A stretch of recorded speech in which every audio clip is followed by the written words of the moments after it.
Hi,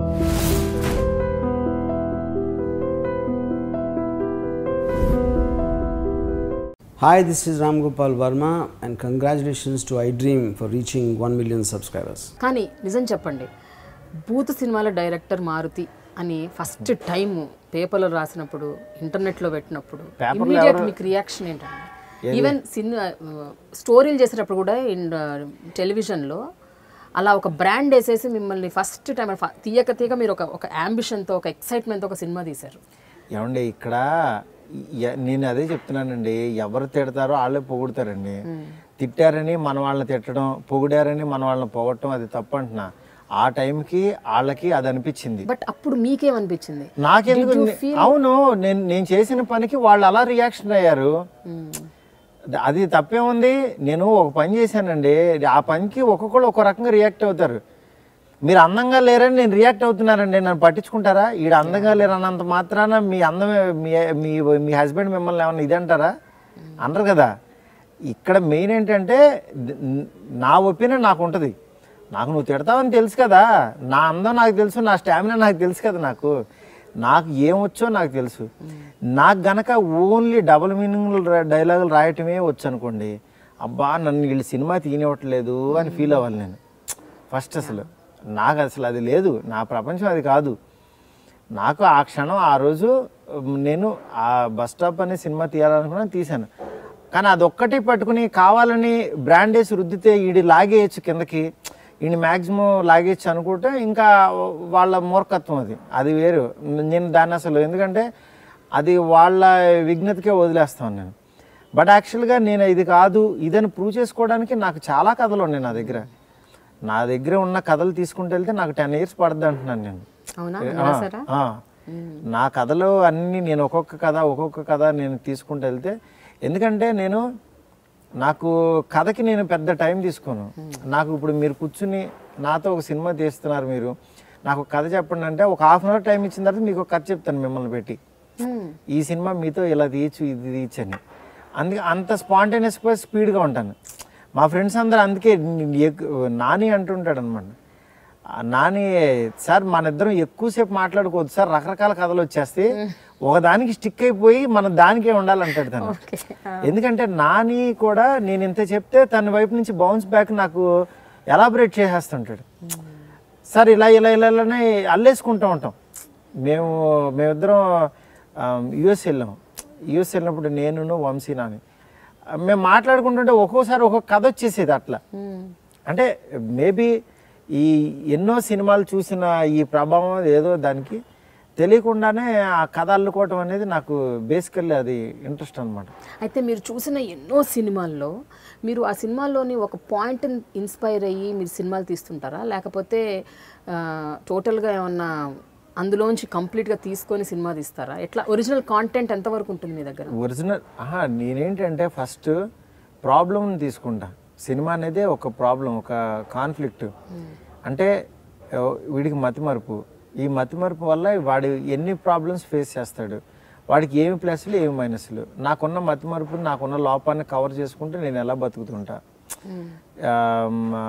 మా heroine దగ్గర ఎలా ఉంటా, లేకపోతే ఒక పెద్దవాళ్ళ దగ్గర ఎలా ఉంటా, లేకపోతే ఇంకోళ్ళ దగ్గర ఎలా ఉంటా, ప్రొఫెషనల్ ఎలా ఉంటా అని యాక్చువల్గా నేను అదే చెప్తానండి. ఇక్కడ ఏంటంటే చెట్టు కింద కూర్చుని కథ రాయటం స్టార్ట్ చేస్తే కథలు రావంటున్నా, అది ఊహా చిత్రాలు అవుతాయి. ఎప్పుడు రియలిస్టిక్లోంచి లోపల నుంచి రావాలంటున్నా కథ అనేది. నేను గీతా ఆర్ట్స్కి వెళ్ళడానికి ఒకరోజు 3 సార్లు వెళ్ళడానికి ట్రై చేశా.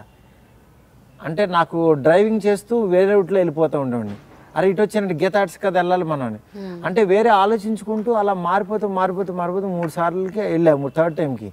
అప్పుడు అనుకున్నా అసలు ఇలాంటిది ఒక క్యారెక్టర్ పెట్టుకుంటే ఎలా ఉంటుంది. అలా నాలో పుట్టిన ఆలోచన రాయటంతో ఇంకొంచెం నెక్స్ట్ లెవెల్కి వెళ్ళింది అది. అంతేగాని అది ఇదవదు.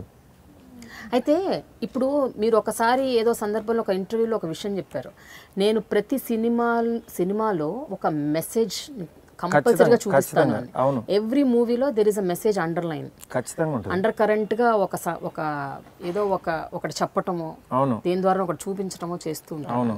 అది ప్రతి సినిమాకి పాటిస్తారు? 100% ఉంటుంది ప్రతి సినిమాలో. అంటే నేను ఆ డైలాగు ఇది మాత్రం పెట్టుకుంటుంటా. ఈ రోజుల్లోకి అబ్బాయిలు అమ్మాయిలు మోసం చేసుకుంటున్నారు, ఒక ట్రిప్లో ఉన్నారు, అది కాదు అనేది అది చెప్పడానికి. దాని తర్వాత ఏమో బస్ స్టాప్లోనేమో మన ఫాదర్ అంటే మన పిల్లల్ని మనం కనుక మన ఫాదర్ని మోసం చేస్తే మన పిల్లలు కూడా మనల్ని మోసం చేస్తారు అని దాని ద్వారా చెప్పాను. అలాగే ప్రేమ కథ చిత్రంలో ఏంటంటే క్షణికావేశంలో సూసైడ్లు చేసుకుంటున్నారు అందరూ చిన్న చిన్న కారణాలకి, అలా చేసుకోవద్దనే పాయింట్. ఇద్దరు సెల్ఫిష్ ఫెలోస్, ఇద్దరు సెల్ఫిష్లు ప్రేమించుకుంటే ఎలా ఉంటుంది, స్వార్థం అనేది ప్రేమ విషయంలో ఉండకూడదని కొత్త జంట. లోపం అనేది మనిషికి ప్రేమించడానికి అడ్డం కాదని బెలబెల మగాడివే. ఇలా ప్రతి దాంట్లోనూ నాకు ఒక ట్యాగ్ లైన్ అయితే సెలెక్ట్ చేసుకుంటాను నేను. ఈ సినిమా ద్వారా నేను ఏం చెప్పదలుచుకున్నాను, కనీసం మనకి సమాజంలో ఉన్నప్పుడు మన బాధ్యత, మనకి సినిమా చూసే ప్రేక్షకుడిని ఎంత ఎంటర్టైన్ చేస్తున్నామో ఒక మంచి విషయం కూడా చెప్పడం అనేది ఒక మన బాధ్యత. నిజంగా నమ్ముతారా మీరు అది? సినిమా సామాజిక బాధ్యతని? ఖచ్చితంగా సామాజిక బాధ్యతే. ఎందుకంటే సినిమా అనేది 1000 మంది కూర్చున్నప్పుడు మంచి మాటలు కూడా 4 చెప్తేనే ఇది మంచి సినిమా అనేది అవుతుంది. అది ఎప్పుడు నువ్వు 24 గంటలు సొల్లు కామెడీలాగా నవ్వించి నవ్వించి నవ్వించి ఒక కామెడీ షో చేయడం కాదు, కామెడీ షో కాదు సినిమా అనేది, ఎంటర్టైన్ చేస్తూ చెప్పాలి. ఇప్పుడు నేను ఒక చావు తీసుకున్నాను, నాకు బాధ అంటే నాకు బేసికల్ ఇష్టం ఉండదు, ఆ చావు దగ్గర కూడా చిన్న ఎంటర్టైన్ చేస్తూ చేస్తూ చేస్తూ దాన్ని ఒక గొప్పతనం చెప్పాలి. అది నేను చేసే పద్ధతి అంతే. ఓకే. అయితే మారుతి గారు, వెంకటేష్తో మీరు ఒక సినిమా తీయాలి యాక్చువల్గా, బాబు బంగారం కంటే ముందు. అవును. రాధ. అవును. ఆ సినిమా ఎందుకు స్క్రాప్ అయిపోయింది? స్క్రాప్ ఏం అవ్వలేదు.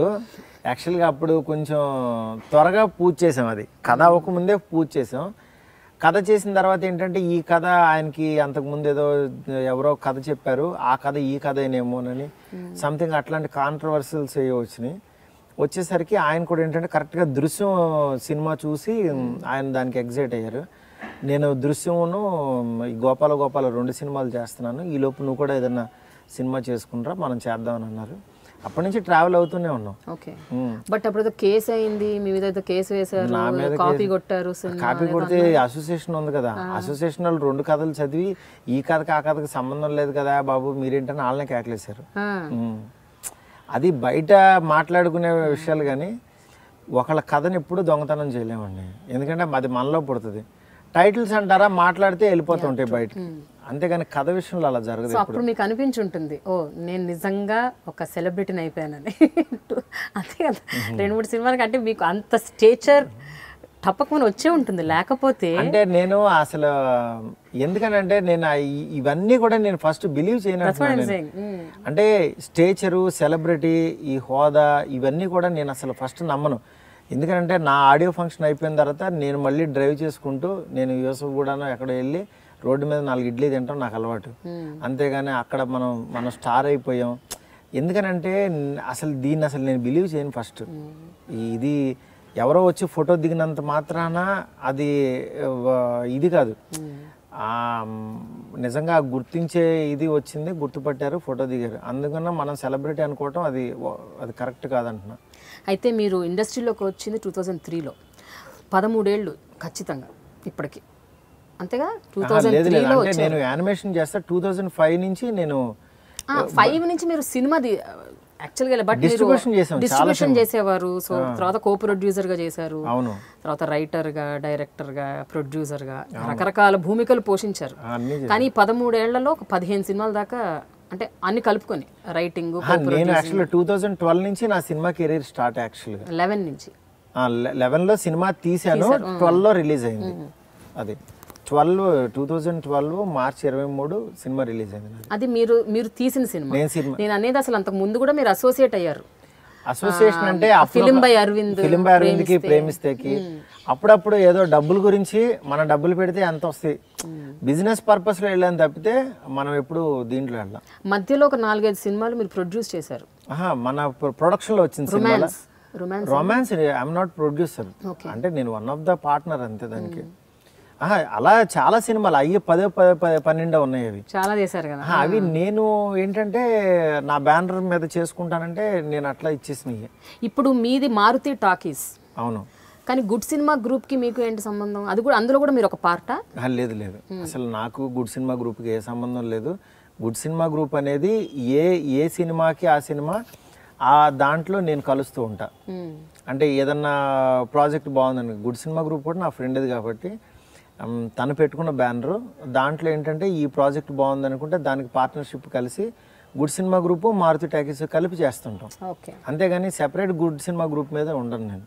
Hi, this is Ram Gopal Verma and congratulations to iDream for reaching 1 million subscribers. Hi, this is Ritu Verma. Nenu Milasjani. Hello everybody, this is me Noel. 1 million subscribers reach అయిన శుభతరుణంలో నా శుభాకాంక్షలు తెలియజేస్తున్నాను.